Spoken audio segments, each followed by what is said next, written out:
কাজল শেখের প্রশংসায় পঞ্চমুখ এক সময়ের অনুব্রত ঘনিষ্ঠ প্রাক্তন দুবরাজপুরের বিধায়ক নরিশ বাউরি। সাঁইথিয়া বিধানসভার অন্তর্গত মাঠ পলসা গ্রামে একটি অনুষ্ঠানে উপস্থিত হয়েছিলেন কাজল শেখ। সেখানে উপস্থিত ছিলেন নরিশ বাউরি। সেখানে বক্তব্য রাখতে গিয়ে তিনি বলেন, গত 2-3 বছরে যা উন্নয়ন হয়েছে জেলাতে তার সর্বকালের রেকর্ড ভেঙে দিয়েছে। ধন্যবাদ জানাচ্ছি অভিষেক বন্দ্যোপাধ্যায় ও মমতা বন্দ্যোপাধ্যায়কে, কারণ এই যাবৎকালের শ্রেষ্ঠ লোককে তিনি সভাপতির আসনে বসিয়েছেন। কিন্তু দিন কয়েক আগে এই নরিশ বাউরি ছিল অনুব্রত ঘনিষ্ঠ। বোলপুর পার্টি অফিসে অবাধ যাতায়াত ছিল তার। তাহলে হঠাৎ কেন নেতা বদল উঠছে প্রশ্ন।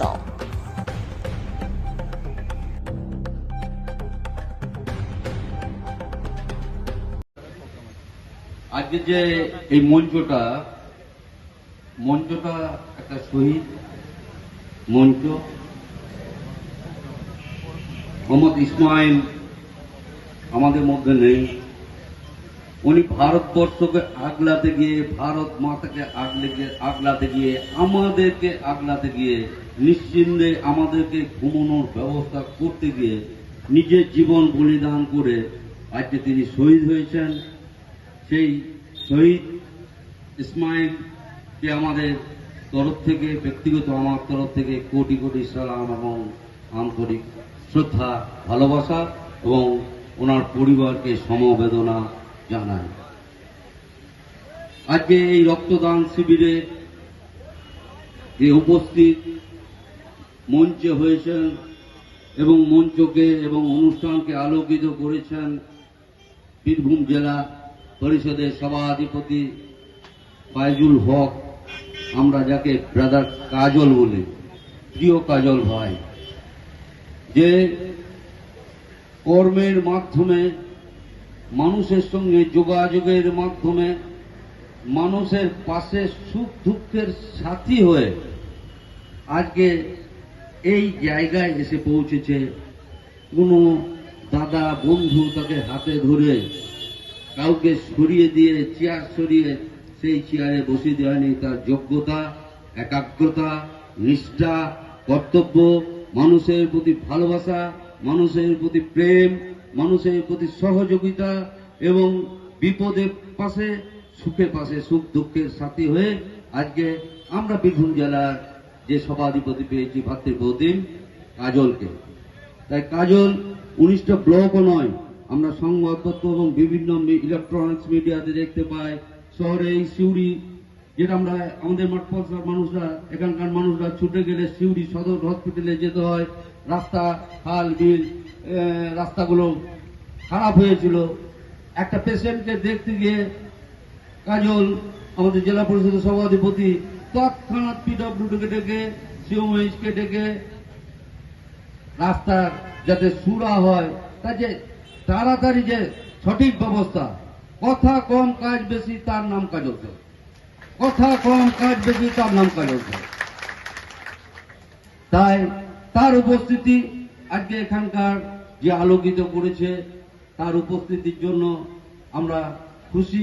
এবং ব্যক্তিগতভাবে এই মঞ্চে যারা অনেকে উপস্থিত আছেন, আমার খুব, এই আমাদের সাধন মুখার্জি আছেন, ভাতৃপতি নরেশ আছেন, আছে মানুষ আছে, সোমনাথ আছে, বিদ্যুৎ আছে। এই যে সংগঠনটাকে রক্তদান শিবির এবং কৃতি ছাত্রদের যে পুরস্কৃত করার জন্য যে সংগঠনটাকে বা অনুষ্ঠানটাকে আয়োজন করেছেন, তাদেরকে ধন্যবাদ জানাই।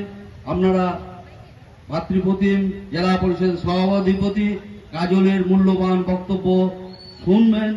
আমি বক্তব্য দীর্ঘায়িত করতে চাই না এবং যে সমস্ত ভদ্রমণ্ডলী মঞ্চের সামনে উপস্থিত হয়েছেন, বড়দের আমার প্রণাম, ছোটদের আমার শুভেচ্ছা ও ভালোবাসা জানিয়ে আমি আমার বক্তব্য শেষ করছি। ধন্যবাদ, ভালো থাকবেন। না, এই রক্তদান মহৎকাজ মাননীয় মুখ্যমন্ত্রী মমতা বন্দ্যোপাধ্যায় বা সেনাপতি অভিষেক বন্দ্যোপাধ্যায় বলেছেন যে বাংলার বুকে কেউ যেন রক্তের অভাবে না মারা যায়।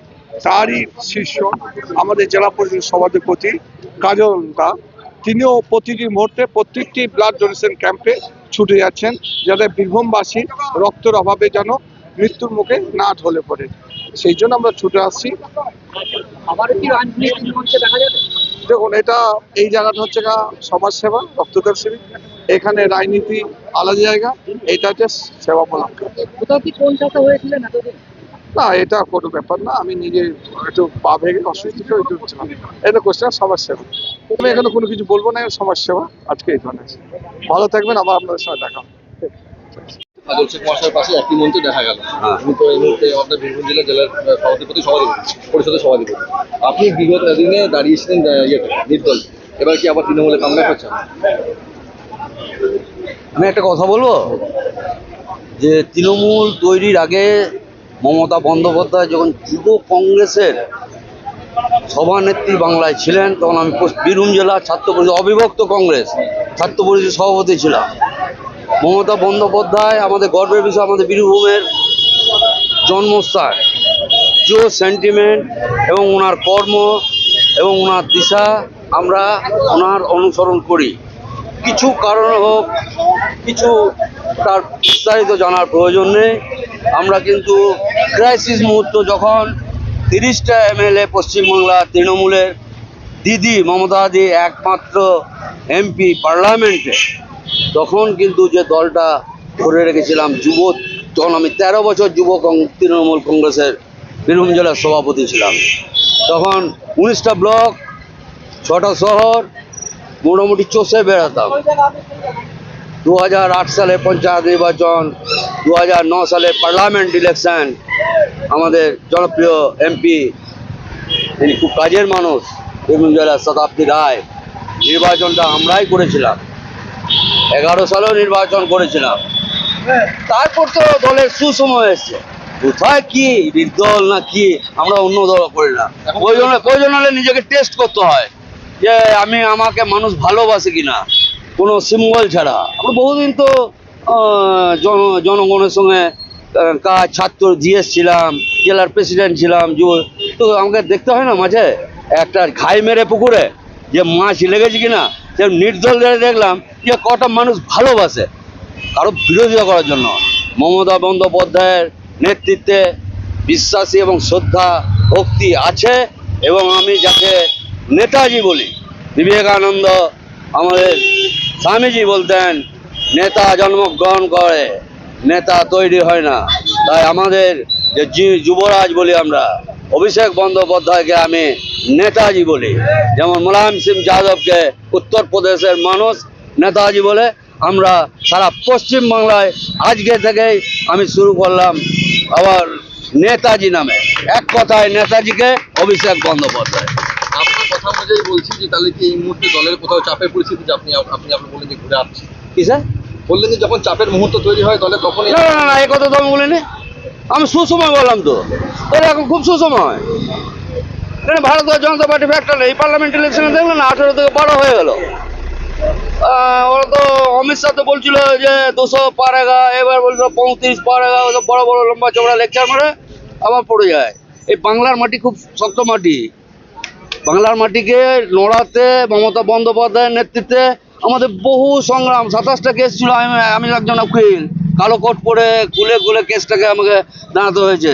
ভাতৃপ্রতিম কাজল, আমি যেটা বলছি, কথা কম কাজ বেশি, 3 জনকে হত্যা করলো, গ্রাম থেকে নিবস্ত অবস্থায় তাড়িয়ে দিল বোলপুরে। রাত্রি 2টোর সময় তাদের পাশে থেকেছি। এখানকার বহু মানুষ, হাবু হাসদা, এই যে হাবু হাসদা এখানকার দিরিয়াপুরে যুব নেতা, তার ট্রিটমেন্ট 2007 সালে 8 সালে, তার সৎকার, সেখানেও পাশে থেকেছি আমরা। দিদি মমতাদি বন্ধুদের সঙ্গে আছেন তাহলে? ছিলাম, আছি, থাকবো। আমরা গিরগিটি বা টিকটিকি নয়। কোথায় ভালোই তো আছি, কোনটা থাকি আমার, কোনটা আবার কি, আমি সমাজকর্মী। আমার কোনো পদ, আমি পদের জন্য নয়। আমি 18 বছর 3 মাসে বিদ্যাসাগরে জিএসছিলাম, 19 বছর 3 মাসে বীরভূম জেলার, 10 বছর ছাত্র পরিষদের প্রেসিডেন্ট ছিলাম, 13 বছর যুব সভাপতি ছিলাম, general secretary of Birbhum district 5 বছর ছিলাম। পদে পদে ভারী হয়ে গেছে, পদের জন্য নয়। আমি সেই জন্য বললাম না, নির্দল কি, একজন মানুষকে দেখতে হয় যে আমাকে মানুষ কত ভালোবাসে। 1 ঘন্টা 2 ঘন্টা ভোট হয়েছিল, কাউন্টারে দেখবেন, বাদ বাকি ভোট হয়নি তো। 1000 ভোট পড়েছিল। আমাকে অনেক জিজ্ঞেস করলো এত তাড়াতাড়ি 1000 ভোট, আমি জানি না কারা ভালোবাসে। ঠিক আছে, যার স্মৃতির উদ্দেশ্যে আমরা এখানে সমবেত হয়েছি, এবং এত বড় একটা আয়োজন করা হয়েছে স্বেচ্ছায় ব্লাড ডোনেশন ক্যাম্প, সেই শহীদের আত্মার শান্তি কামনা করি, আল্লাহ তাআলার কাছে প্রার্থনা করি তিনি যেন স্বর্গবাসী হন, জান্নাতবাসী হন এবং তার পরিবারের প্রতি সমবেদনা জানাই। আমি গর্ববোধ করছি ইউনুস ভাই সহ তার পরিবারের সদস্যরা আমাদের সকলকে সম্মাননা জ্ঞাপন করল। আমি একজন শহীদ পরিবারের সদস্য। ইউনুস কর্মরত জওয়ান ছিল, আমারও দাদা বিএসএফ এর কর্মরত জওয়ান ছিল। ইউনুস ভাইয়ের ভাই সে মণিপুরে সার্ভিস করতেন, সেখানেই ম্যালেরিয়া রোগে আক্রান্ত হয়ে শেষ নিঃশ্বাস ত্যাগ করেন। তারপর তাকে বাড়িতে নিয়ে আসা পর্যন্ত ইউনুস ভাই সঙ্গে ছিলেন। এখনো তার পরিবারের সদস্যরা তাকে ভুলতে পারেনি, আমাদেরও ভোলা উচিত নয়। তিনি শুধু তার পরিবারের স্বার্থে তার জীবনকে বাকি সময়গুলো উৎসর্গ করেননি, তিনি সারা ভারতবর্ষের স্বার্থে, আমাদের সকলের স্বার্থে তিনি নিজেকে নিয়োজিত করেছিলেন। আজকে তার স্মৃতিকে রোমন্থন করার জন্য এই যে ব্লাড ডোনেশন ক্যাম্প ক্লাস, মাধ্যমিক এবং উচ্চ মাধ্যমিক পরীক্ষায় উত্তীর্ণ ছাত্রছাত্রীদের সম্মাননা জ্ঞাপনা, এটা একটা মহৎ কাজ। ব্লাড ডোনেশন স্বেচ্ছায় রক্তদান, অর্থাৎ মানুষের জীবন দান। যে মানুষটা আমাদের ছেড়ে চলে গেছে, আমার পরিবারকে ছেড়ে চলে গেছে, সে ফিরে আসবে না। কিন্তু ইউনুস ভাইয়ের পরিবারের এই যে চিন্তা ভাবনা যে আমরা আমার ভাইকে ফিরে পাবো না, আমরা আমার টাকাকে ফিরে পাবো না, এটা তো সত্য। কিন্তু আমরা চাই না যে আমাদের এই জেলা থেকে, এই গ্রাম থেকে আর কোন পরিবার তার পরিবারের সদস্যদেরকে হারিয়ে যাক। কোন মুমূর্ষ রোগী বেডে শুয়ে রক্তের জন্য তার প্রাণটা অকালে না চলে যায়। কোন থ্যালাসেমিয়া পেশেন্ট রক্তের জন্য অকালে তার প্রাণটা যেন না চলে যায়। আমার কোন গর্ভবতী মা তার রক্তের জন্য অকালে তার প্রাণটা চলে না যায়। এই যে চিন্তা ভাবনা, এই যে প্রয়াস, এর জন্য এই শহীদ পরিবারের সদস্যদের আমি স্যালুট জানাচ্ছি আজকের মঞ্চ থেকে। আপনারা এভাবে এগিয়ে চলুন। সব সময়ের জন্য আমরা যারা মঞ্চে আছি এবং মঞ্চের সামনে যারা আছি এবং যতদূর পর্যন্ত মাইক আওয়াজ যাচ্ছে, সকলে সব সময়ের জন্য আপনাদের পাশে থাকবো, এই অঙ্গীকার আমরা করে যাচ্ছি। আজকে মঞ্চে উপস্থিত আছেন আমার দীর্ঘদিনের সাথী, দীর্ঘদিনের অভিভাবক কাজল শেখের জীবনে এমন একটা সময় ছিল যখন কাজল শেখের পাশে দাঁড়াবার মতো কোনো মানুষ ছিল না। সেই সময় আমার পাশে যিনি দাঁড়িয়েছিলেন, আমাকে অর্থনৈতিক এবং পরামর্শদাতা হিসেবে যিনি কাজ করেছেন, পর্দার আড়ালে থেকে অভয় ভট্টাচার্য মহাশয়, ওনাকে আমি নত মস্তকে প্রণাম জানাই আজকের মঞ্চ থেকে। এবং দাদাকে একথাই বলবো, আপনাদের আশীর্বাদ এবং ভালোবাসাতে বিভিন্ন জেলা সভাধিপতি আসন পেয়েছি আমি। মাননীয় মুখ্যমন্ত্রী মাননীয় মমতা বন্দ্যোপাধ্যায় আমাকে দিয়েছেন, সততা এবং নিষ্ঠার সঙ্গে সে দায়িত্ব পালন করে চলেছি।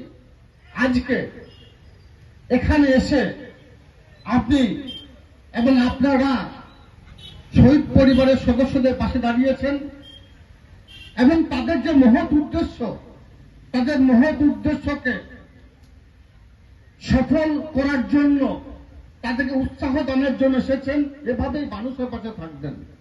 আমাদের মাননীয় মুখ্যমন্ত্রী মাননীয় মমতা বন্দ্যোপাধ্যায় 2011 থেকে 2025 মাত্র কয়েক বছরের ব্যবধানে এই বাংলার অভাবনীয় পরিবর্তন ঘটিয়েছেন। শিক্ষা, স্বাস্থ্য, কর্মসংস্থান, সুশাসন, বাসস্থান, প্রত্যেকটি ক্ষেত্রে, যেটা সারা ভারতবর্ষের মুখে যে অঙ্গরাজ্যগুলি আছে তার নিরিখে বাংলা সবার উপর আছে, সবার আগে আছে। কিন্তু কোন কোন ক্ষেত্রে যদি আপনাদের মতো সাধারণ মানুষ, আমার ইয়াং নেশন ভাইরা, মায়েরা, বোনেরা যদি এগিয়ে না আসে, তাহলে রাজ্য সরকার বা কেন্দ্রীয় সরকার শত চেষ্টা করে এগিয়ে নিয়ে যেতে পারবে না। মৃত্যু মিছিল কিন্তু চলবে। সেটা হচ্ছে ব্লাড ডোনেশন ক্যাম্প। ব্লাড এমন একটা জিনিস, রক্ত এমন একটা বিষয় যেটা কোনো সায়েন্টিস্ট আবিষ্কার করতে পারেনি, কোনো বৈজ্ঞানিক আবিষ্কার করতে পারেনি, কোনো যন্ত্রে আবিষ্কার হয়নি। মানুষের দেহ থেকে নিয়ে অন্য মানুষের জীবন দান করা যায়। মানুষকে বুঝিয়ে তার দেহ থেকে নিতে হয়। এটা অর্থের বিনিময়ে পাওয়া যায় না।